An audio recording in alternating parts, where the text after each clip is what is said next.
గోపాలకృష్ణ గారు ఈ రోజున అంటే రాష్ట్రం యొక్క పరువు దేశ విదేశాల దాకా పాకింది. అంటే గత 5 ఏళ్ల కాలంలో జగన్మోహన్ రెడ్డి గారి పరిపాలనా విధానానికి సంబంధించి ఇది ఒక మచ్చుతోని కనుకోవచ్చు అంటారా? ఎట్లా చూడాలి ఈ సెకీ వివాదానికి సంబంధించి పూర్తి స్థాయిలో మీ విశ్లేషణ ఏంటి గోపాలకృష్ణ గారు? ముందుగా వ్యూవర్స్కి, ఆడియన్స్కి మనం ఈ సెకీ అనే పెద్ద సెన్సేషనల్ అంతర్జాతీయంగా ఇప్పుడున్న హాట్ టాపిక్లో రాష్ట్ర పొరుగు గురించి, రాష్ట్రంలో రాబోయే ఇన్వెస్ట్మెంట్స్ గురించి, వాటి తీరుతెన్నులు, వాటి మీద ఎలా ఈ యొక్క ఇష్యూ ఎఫెక్ట్ అవుతుందనేది చాలా ఆందోళనకరంగా ఉంది. అయితే మనం కొన్ని వాస్తవాల్ని తెలుసుకోవాలి. ప్రతి వారికి మీ మీడియా ద్వారా, ఇటువంటి వీడియోస్ ద్వారా, యూట్యూబ్ ఛానల్ ద్వారా ఒక అవేర్నెస్ క్రియేట్ చేయటం అనేది మీ అందరి బాధ్యత, మా అందరి బాధ్యత. సెకీ అనేది 2011లో ఇది స్థాపించబడింది. ఎందుకు స్థాపించబడిందంటే ఇది ఒక solar energy corporation of India అనే ఒక సంస్థని, solar energy corporation of India limited అనే సంస్థని సిపిఎస్యుగా లీడ్ చేస్తూ ఒక ఎక్స్పాన్షన్ ఆఫ్ రెన్యూవబుల్ ఎనర్జీ కోసం, అలాగే నేషనల్ అండ్ ఇంటర్నేషనల్ కమిట్మెంట్స్ కోసం ఈ సెకీ అనేది రెన్యూవబుల్ ఎనర్జీ ఇంప్లిమెంటింగ్ ఏజెన్సీస్గా ఇండియాలో కంటిన్యూస్ ప్రాసెస్లో వర్క్ చేయడానికి దీన్ని స్థాపించారు. ఈ ఆర్గనైజేషను దీని యొక్క ముఖ్య ఉద్దేశం ఏంటంటే మార్కెట్ డెవలప్మెంటు, అలాగే జనరేషను, ఇకోసిస్టమ్ని, ఈ రెన్యూవబుల్ ఎనర్జీలో ఒక ఇకోసిస్టమ్ని కన్సీవ్ చేయడానికి ప్రోటోటైపింగ్గా ఒక మోడలింగ్ కానీ, పాలసీ అడ్వకేసీకి కానీ, ఇన్నోవేటివ్ ప్రాజెక్ట్ కన్ఫిగరేషన్కి కానీ, ఇటువంటి ఈ wind hybrid without energy storage, wind hybrid అనేది వితౌట్ ఎనర్జీ స్టోరేజ్ కోసం, అలాగే round the clock power supply కోసం, అలాగే ఎష్యూర్డ్ పీక్ అవర్స్లో, అంటే పవర్ అనేది పీక్ అవర్స్లో చాలా క్లిష్టమైన పరిస్థితిని ఎదుర్కోబడుతుంది పవర్ సప్లై అనేది. ఎందుకంటే పీకు, నాన్ లోడ్ పీకు, లోడ్ పీక్ అనేది ఒక 2 అంశాలు ఉంటాయి దీంట్లో పవర్ సెక్టర్లో. ఆ పీక్ అవర్స్లో కూడా ఇబ్బంది లేకుండా సప్లై చేయడానికి అనేది ఈ ముఖ్య ఉద్దేశాలతో ఈ కార్పొరేషన్ని 2011లో గవర్నమెంట్ ఆఫ్ ఇండియా ఒక పాలసీ క్రియేట్ చేసి ఏ విధంగా దీన్ని ప్రమోట్ చేయాలి, ఏ విధంగా డెవలప్ చేయాలి, దాన్ని పీపీపీ మోడల్లో ప్రైవేట్ పార్టిసిపేషన్ ఇన్వెస్ట్మెంట్లో ఎలా తీసుకురావాలి అనేది చేస్తూ అక్కడి నుంచి అమెండ్మెంట్స్ చేసుకుంటూ వచ్చారు. రాష్ట్ర పరిధి ఏంటి, రాష్ట్ర పవర్ సెక్టర్ ఎలా దీన్ని కంట్రోల్ చేసుకోవాలి, అలాగే ఆ అవసరాలను ఎలా కాస్ట్ రిడక్షన్ బేసిస్లో వెళ్ళాలి, అలాగే సెంట్రల్ గవర్నమెంట్ దీని మీద ఓవరాల్గా కంట్రోల్ ఎలా ఉండాలి అనేది చేస్తూ కొన్ని అమెండ్మెంట్స్ చేసుకుంటూ 2023లో పెద్ద ఎత్తున దానికి అమెండ్ చేస్తూ కొన్ని రాష్ట్ర పరిధిలో అంశాలని వాళ్ళకి కొన్ని పవర్స్ని వెస్ట్ చేస్తూ ఇది ఈ రూల్స్ ప్రకారం మీరు దీన్ని టెండరింగ్ సిస్టమ్ కానీ, ఎంఓయూలు కానీ, అగ్రిమెంట్లు కానీ చేయండి అన్నారు. అయితే ఇక్కడ ఏంటంటే అసలు ఈ మార్కెట్ ఇన్వెస్ట్మెంట్స్, ఈ సెకీ సర్వీసెస్, నేను ఒక టేబుల్ చూశాను. ఈ 25 years ఇప్పుడు ఇది ఎట్లా ఉంటుందంటే టెండర్స్ రిలీజ్ చేస్తారు, సెకీ రిలీజ్ చేస్తుంది. ఈ సెలక్షన్ ఆఫ్ ఇక్కడ కొంత గ్రాఫ్ ఎలా పీక్లోకి వెళ్ళింది అనేది సోలారు, విండు, హైబ్రిడ్ టోటల్ నేను మీకు 14-15 నుంచి కొంత డేటా నేను తీశాను.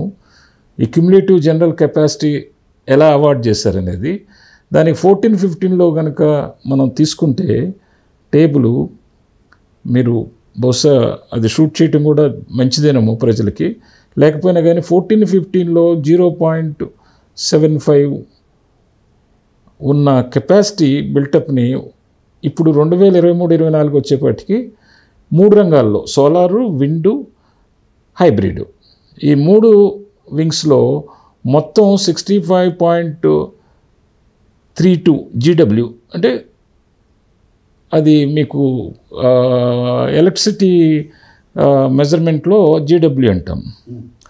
సో దాని ప్రకారం క్యుములేటివ్ జనరేషన్ కెపాసిటీ అవార్డ్ చేశారు.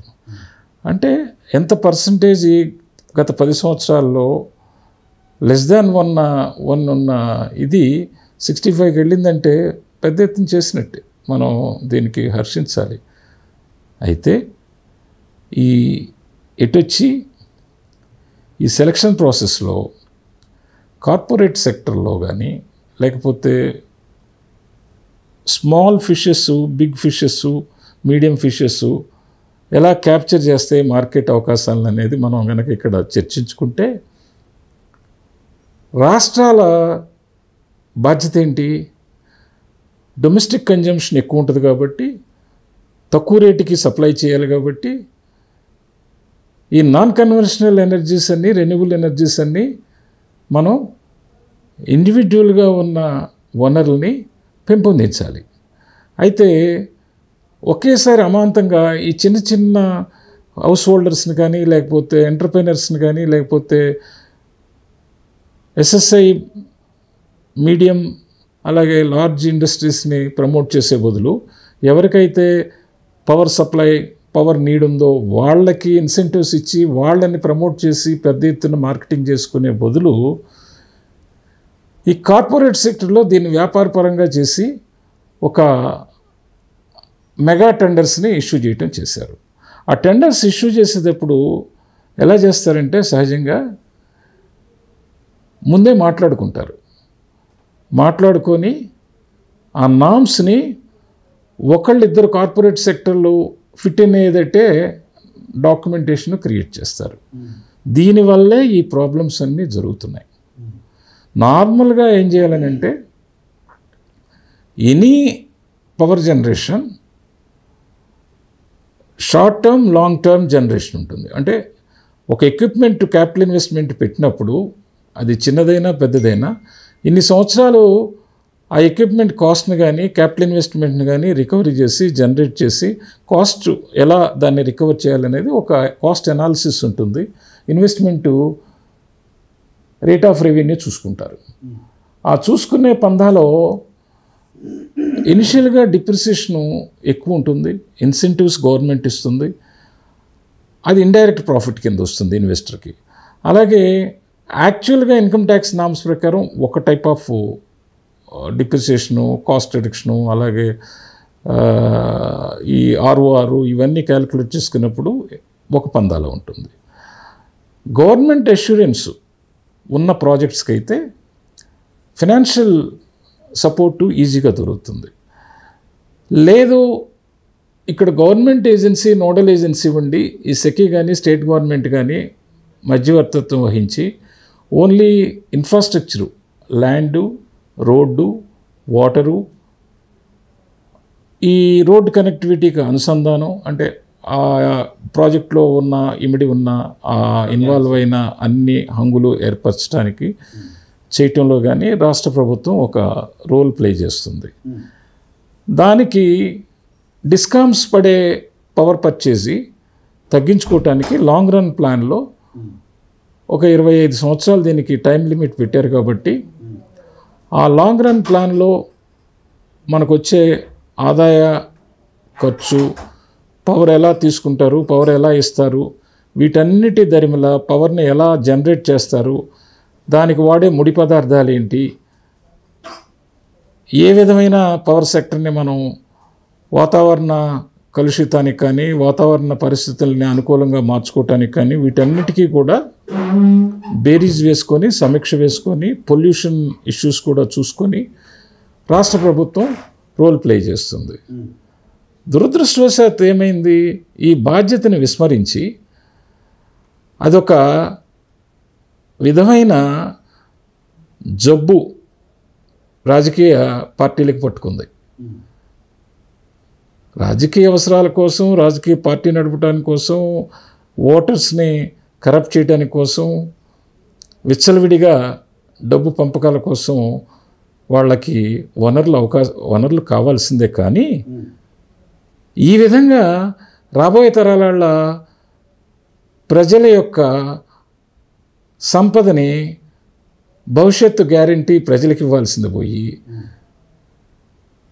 కార్పొరేట్ గ్యారంటీ కార్పొరేటర్స్కి ఇచ్చి దాంట్లో కొంత భాగాన్ని ముడుపుల కింద తీసుకొని వాళ్ళ పార్టీ సంపదని పెంచుకోవటం అనేది మనకున్న ఇప్పుడున్న ప్రజాస్వామ్యంలో పెద్ద విఘాతం.